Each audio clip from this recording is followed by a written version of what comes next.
Okay.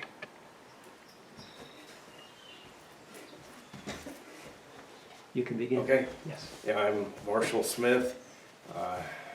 First moved to Newbury Neck in 1946 when my father bought the property that we still own. And I was, to give my age, I was 15 at the time. And over the next couple of years, there were a whole bunch of teenagers on the neck that got together and did all sorts of things that teenagers do. And one of the things that we realized is that most of our fathers were scientists. And so we said, we ought to tap into their knowledge. And as a result of that, we started what we called the South Surry Scientific Society to tap into our fathers' knowledge. And we actually had several of them gave talks to us. And I remember 2 of the talks. I don't remember all of them, but shall I give the names of the fathers? Yes, your father was, and Well- what was his profession? Oh, okay, my father was a doctor, family doctor and surgeon. Going up the neck, just south of us, was Jack Smiley. All Smiley men were called Jack, regardless of their name. His name was Wilson G. And he was a professor of public health, I believe, in New York. And then there was my father, and the next one up the road was Dr. William Edward Bunny, who was Vice President of Research of Squibb Pharmaceutical.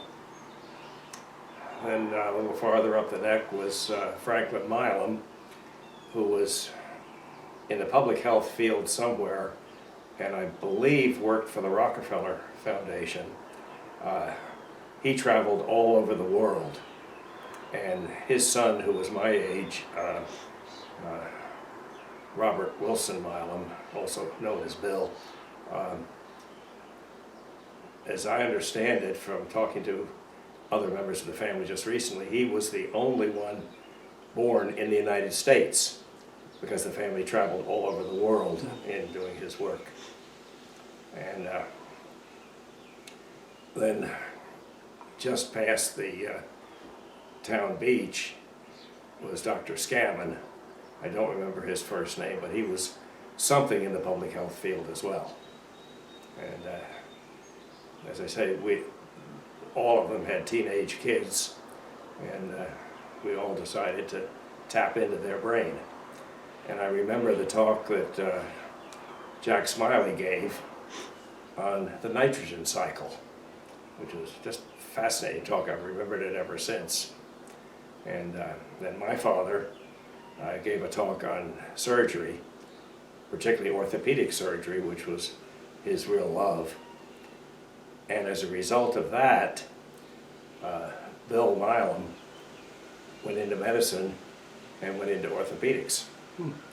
So I don't remember any of the other talks. But we would also meet periodically, usually at the Milam house because it was the biggest, and Mary Lou Milam had the great desserts that she would serve us. So It's a good reason. we went there. And we collected animals. Somewhere I was looking for it, but I can't find it. But I remember a picture of Johnny Milam with a snapping turtle that we found and put into our collection of animals. And it was just a lot of fun. So. Do you, some of the other, your peers, the other teenagers, did they go into scientific fields? Okay, going down the neck, Anne Smiley married a doctor. She was a musician, and her kids are musicians, but her husband was a doctor, so she got in the science field there. I went into medicine. Biff Buddy went into medicine, actually psychiatry, and he's the only one of my age that's of that group that's still alive. He lives in California now, but comes to Maine. He's going to be here actually the end of this month for the first 3 weeks of August. So you might want to talk to him too. Yes. If you can catch him, he's so busy. As I say, he's my age, so he's actually just turned 92, and he hasn't retired yet. Wow. He says he's having too much fun in his work, as he's doing psychiatric research. And he had a younger brother, Steve, who also went into psychiatry, and is still. And Steve lives in Connecticut, and comes to Maine occasionally. And several of their kids have gone into scientific fields. Then we get to the Milam clan. There was quite a bunch of them. And Bill, who was my age, went into orthopedic surgery. His younger brother Johnny was a urologist. His older brother Franklin was an ophthalmologist.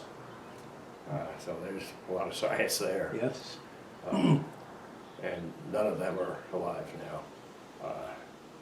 Actually, the one I was talking to just recently was Lisa Creed, who was their daughter Louise, or their Bill's sister Louise. That was her daughter, and she's an artist. I ran into her by chance 2 days ago walking on the neck. Yeah. I saw a woman and I asked directions to a certain house, and it was Lisa, and we had a nice long talk. She's an interesting person. She's a great artist. And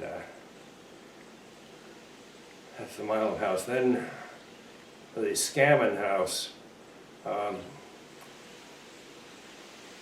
don't think, I know Joanne didn't go into anything scientific, and her husband wasn't. And I don't know about anyone else in that family. They were pretty far down the road, so we didn't see a lot of them. But it was...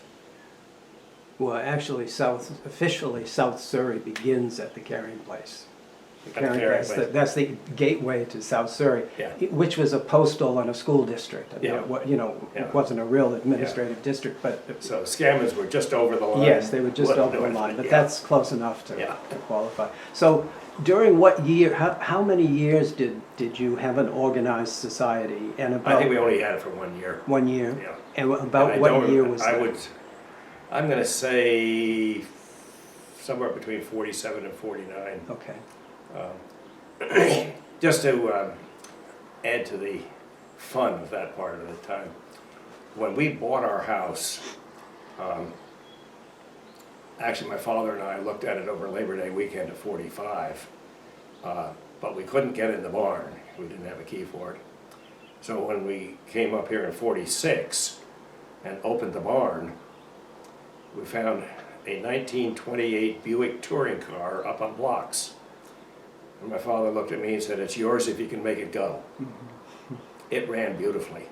It only has 7,000 original miles on it. And I think the statute of limitations has run out, so I'll tell this. In 46, after I got it going, I would drive up and down the neck, but I could go from our house to Scammons because I had no license on the car and I didn't have a driver's license. But they figured the police didn't come down there. Yeah. And so basically that's how we all got doing things, because I would drive up and down and pick everybody up. And then the next year I actually got a license for the car and for me. And in 47, a group of us went over to Mount Desert to explore the fancy estates. We would drive into an estate, and when whoever it was came out to find out what we were doing there, we would ask for the estate we had just passed. And he'd say, "Oh, it's back there," so we go back there and ask for this one. That was in the summer of 47.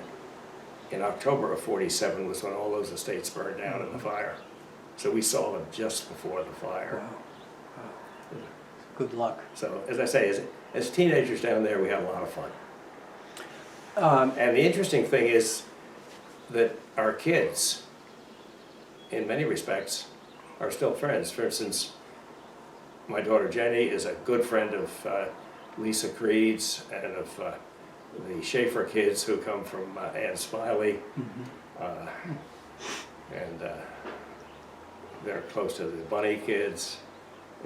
It's interesting how that generation has stuck together. There's still that presence on the neck. Yeah. The descendants of the Scientific Society. Yeah. That's good. Yeah. That's great. We are featuring quotes from Nora Bunny's book about the neck on Monday night.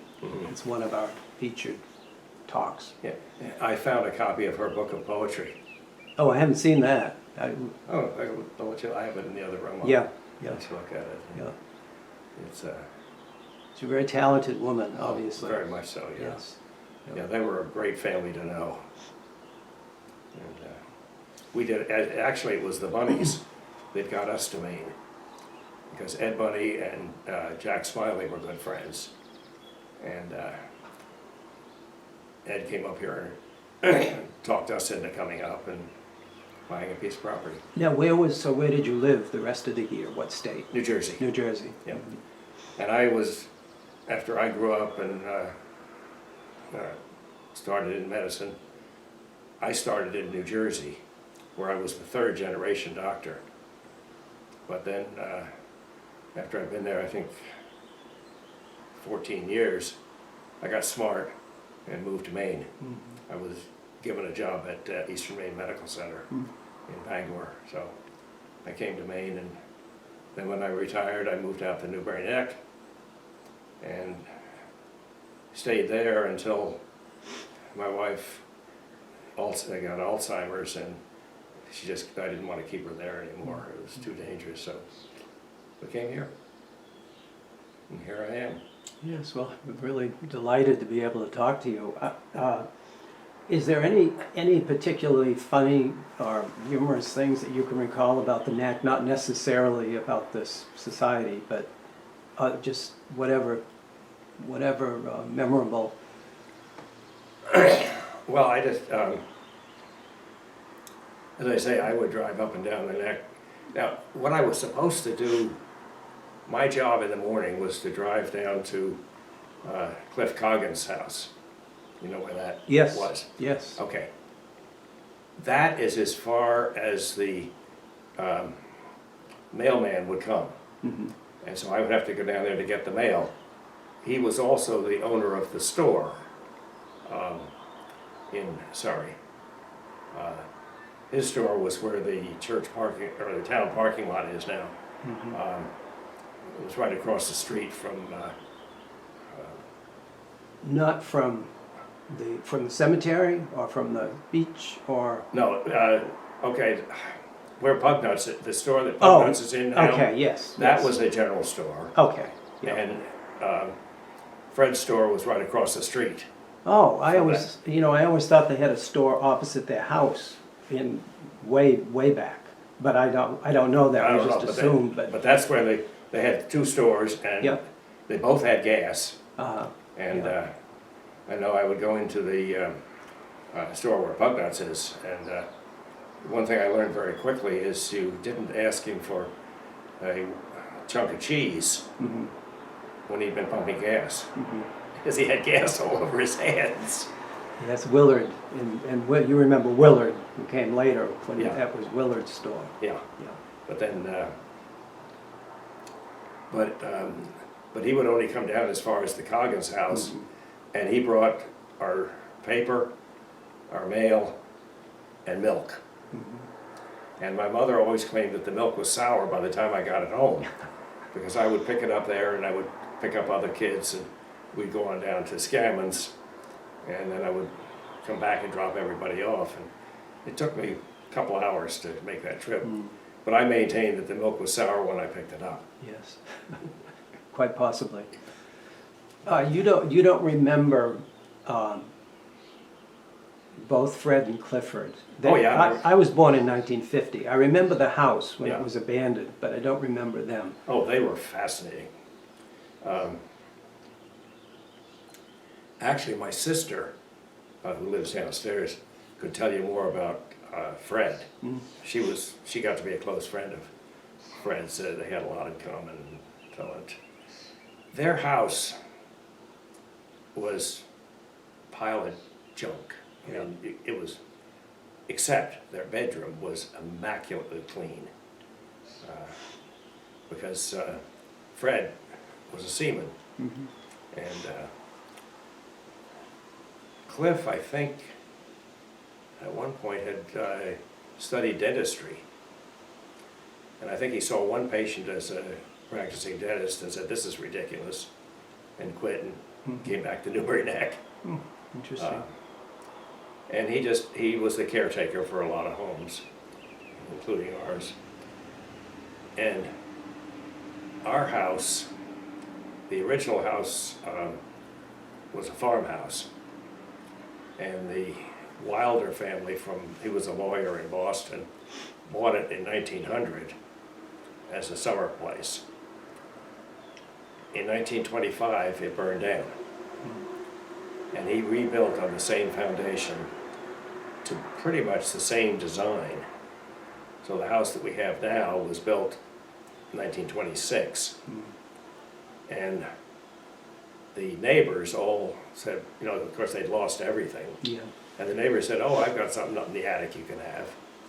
So it was furnished with old attic antiques. And I remember when we first bought it, Cliff coming over and pointing out he knew all about antiques and telling us what the antiques were and which ones were worth more than others.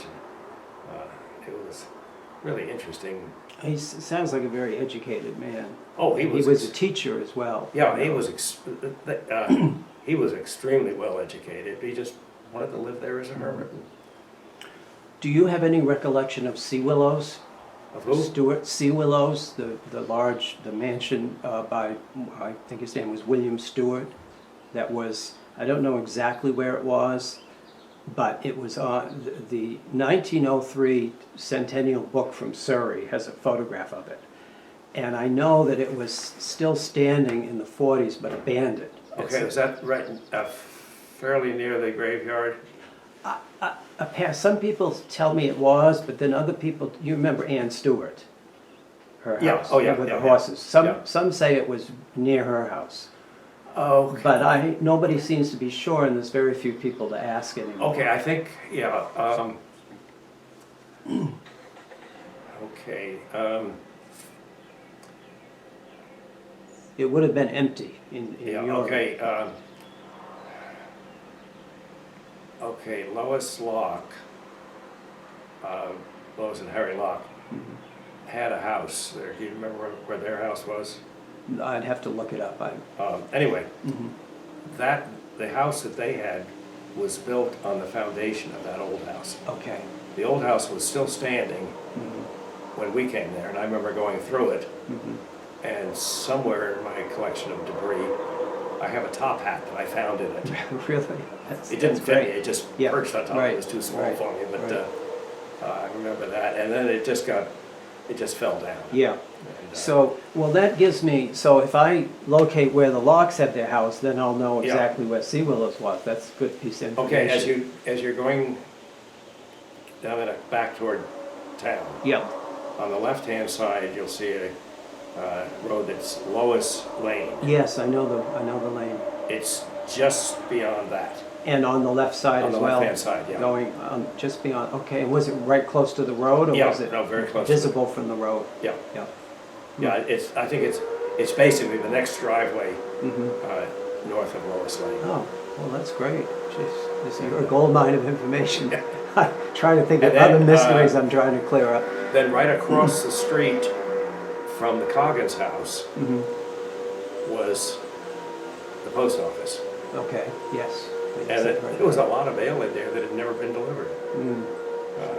That's not good. I used to work for the post office. Embarrassing. Yeah. And then right across from the graveyard was a church. Yes, we have photos of that. Yeah, the church was still standing when we came, but it was in pretty bad shape. Yeah, a bit, not, wasn't being used for Oh, anything. no, Yeah. it wasn't safe to go in, Mhm. and it fell down not long after. Yeah. But, and I am told that the steamships used to come in and to a dock just north of High Head, Mhm. and that from our house they could see the steamships come in because there were no trees and it was all open Right. land. Right. Now it's all forested and Mhm. you can't see anything. I have an old map of the steamship lines. I'll look at that. It may show that. Yeah, but I think it came in just south or just north of High Head, Mhm. where the Walsh family Yeah. is now. You mentioned your sister. Is your sister Peggy? Peggy, yeah. Well, I have communicated with her a few times by email about the Cogginses. This was 5-6 years ago, Yeah. because I knew that she knew them, and she gave me some interesting information. So, Her memory is going, so, yeah, but I don't know. We just had her birthday party yesterday. yeah, yeah. She's such a nice lady. I met her a few times Yeah. here. I met her here once. No, she's lived here for a while, Yeah. probably 8 or 10 years. Mm. I've been here 14 years. Mm. And, I'm thinking, do you know the South Surrey Schoolhouse was somewhere below, past the graveyard, further south than the graveyard? Was there any remnant of that in your memory, the old building? There is a foundation. It's on the Bunny's property. So, and as you're going south on the road, it'd be on the right-hand side. Mm-hmm. And it's pretty much across from, well, okay, to put the whole property together. When we bought our property, and you know where our house Mm-hmm. is, Mm-hmm. we had the house and the land from shore to shore. But the Wilders owned the piece just north of the one they sold us. And they decided they wanted to keep it in case they ever wanted to come back there. But when my father bought the property, he bought it 50-50 with Jack Smiley. And the Smileys wanted us to buy it, and it was more than my father wanted to pay. So Jack said he would go in with us. Mm-hmm. And the deal was that we had the house and grounds, he had the fields, and we would share any logging of the woods. And when they bought it from the Wilders, they said they wanted first refusal if Wilders ever wanted to sell that property north of us. So when the Wilders decided to sell it, now they had sold to us, to my father, who they did not know at all, and Jack Smiley, who they'd been next door to for years and knew well. So they called Jack up and said that the property was for sale. So he bought it. And then he called up my father, who was on one side of it, and Ed Bunny, who was on the other side of it, and told him, said that he had just bought that property and he was going to clear cut it. And it resulted in exactly what he wanted. My father and Ed Bundy said they were going to buy it from him. And because the Bunnies only had the property on the, they were across the road from the house that Vickers had, and which has now been sold to somebody else. But that's all they had, was just that piece on the Union River side. They didn't have anything going to the back shore. But by getting into this property, that then gave them back shore access too. And basically what my father and Ed Bunny did was to just told the surveyor, just run a line down the middle of the property, don't worry about acreage, just right down the middle. Yep. And north half was Bunny's, and the south half was ours. And so, and it's still that way. Who, during those years that you were a teenager, who owned the end of the neck? Who owned that property? Okay, that again is an interesting story.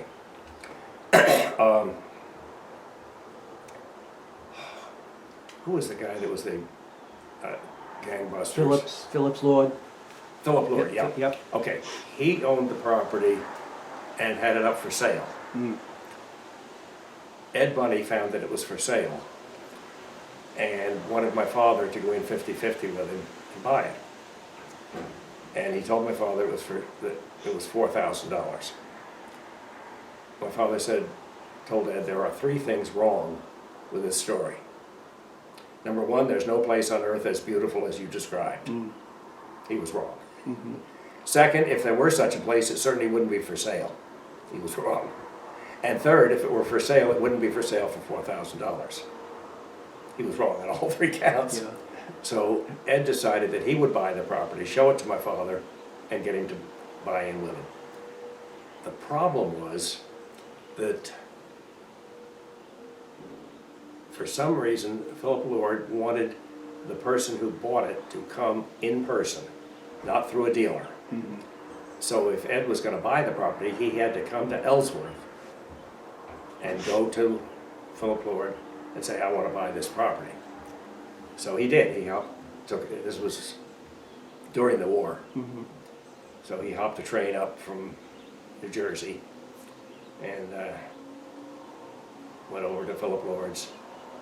The property had been sold 20 minutes before. Oh, wow. I am so thankful that he missed it, because number 1, we couldn't have paid the taxes on a piece that big. Yeah. And then we would have been responsible for a mile of power lines, a mile Yes. of road. Yeah. And we would have been totally isolated from the rest of the neck. Mm-hmm. Yes. It was so much better from the teenager point of view to be where we were. Part of a community. Oh, Yeah. Yeah. But it was bought,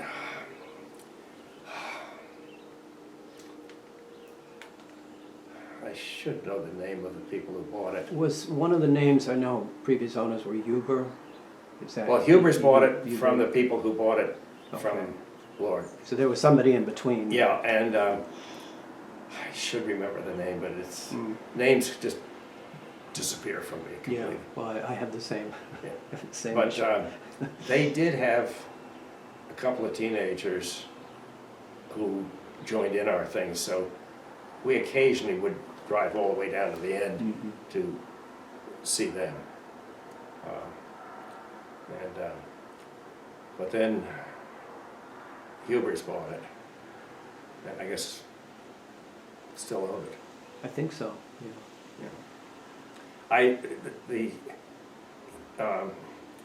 When Huber bought it, he didn't associate with anybody else on the neck, at least not with us.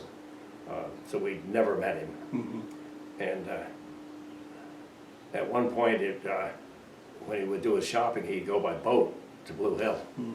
or up to Ellsworth, and so he didn't have to take his car out. Yeah, yeah. And, It's like a real isolated yeah, island, sort of. yeah. I always loved Goose Rock. I thought Oh, that yeah. was one of the best features of the whole end Yeah. of the neck. Was Yeah, that. no, that was beautiful. We uncovered a story at the Historical Society of during the war, a training mission crashed off the end of the neck with 2 pilots. One was lost. One, with the help of a local clamor, made it to Goose Rock and was saved. And the son of the saved pilot told me he lives in Florida. He was coming to Maine this summer and mounting a search for the wreckage, with state-of-the-art equipment, Yeah. But I haven't heard from him yet, but I'm hoping that happens. Well, that would be a interesting, great, yeah. yeah. Well, is there anything else you can think of that would be interesting to relate about your time on the neck? Well, that map there Mm-hmm. was painted by a friend of mine, Ched Church, who came up here several summers with me. He was my age. We were classmates in high school in New Jersey. And he just died this past year, and his daughter is bringing his ashes up here in a couple of weeks. And Beautiful. there at the top right is my car. Okay. Devil wagon. Yeah, my father named it that. That's great. But it was, now one thing that's shown on that map is Green Island is highlighted. Because in that summer, my parents went out for a sail in our boat, which is that little 12.5-foot catboat that's shown on there. They went out for a sail, and when they came back, Ched and I had been off doing something else during the day. They told Ched and me, said that they had sailed over to Green Island, and there were girls there, teenage girls. And he thought maybe we ought to know about that. Mm-hmm. So the next day, he said he would take us over there and show us. So the next day, Ched and I and my father sailed over. We sailed into the harbor for Green Island, and sure enough, there was the boat my father had described, and 2 teenage girls on the boat. And my father sailed it in, and he said, "See, I told you there were girls here," and he turned and started to sail out. Well, that wasn't what Ched and I wanted. So we dove overboard and swam over to the boat. Well, and you know the way when that happens, you pair up almost immediately. And I paired up with the girl whose father owned the island. The other girl was a friend of hers from high school who was going home the next day. And her name was Kitty Hunter. When she found out that there were all these teenagers over on Newbury Neck, I mean, here she is, a teenage girl stuck on this island with her parents. Yeah. And she heard that there were all the bunch of us over on Newbury Neck.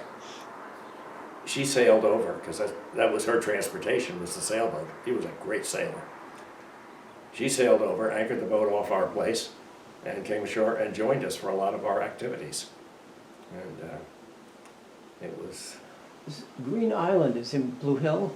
No, it's I'm in not Mount familiar with Desert. it. Mount Desert. Yep, I'll show you where it is. Oh, okay, I Right see there, it yeah. right here, right? Yep. It says girls. It's near, Well, it's just behind Black Island. okay, yeah. And the harbor is right in here. Okay. And actually, we sailed, we went by powerboat yesterday with my sister's birthday. And we came down here and actually got to look in there.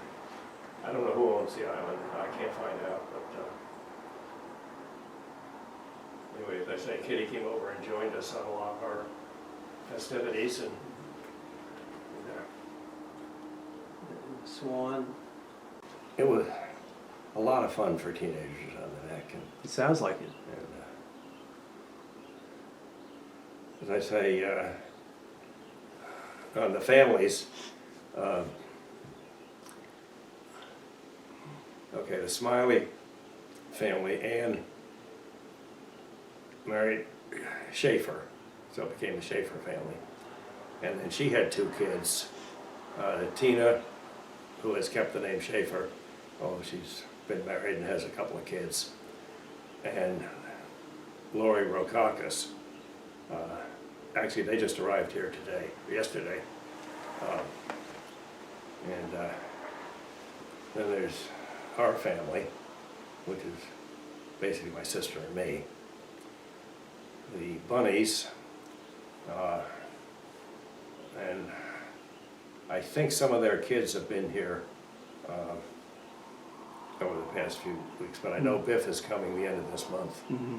I'll be here for about 3 weeks. On the Milam family,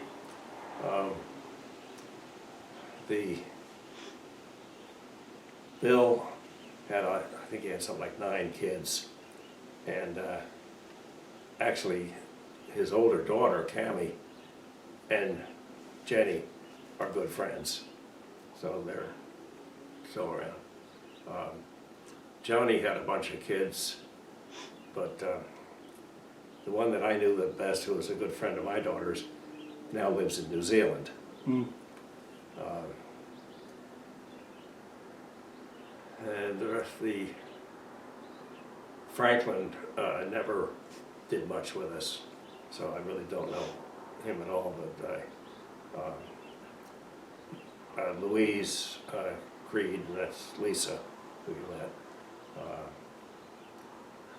and Cammy Milam, and she was the only girl out of 9 kids. Mm. And so she has 8 brothers. Yeah. They don't come by much, but they come occasionally. And I don't know what the story is with Scanlon family. Mm. Joanne got married and actually lived on the neck until they retired. And then they both died, and I don't know about any kids.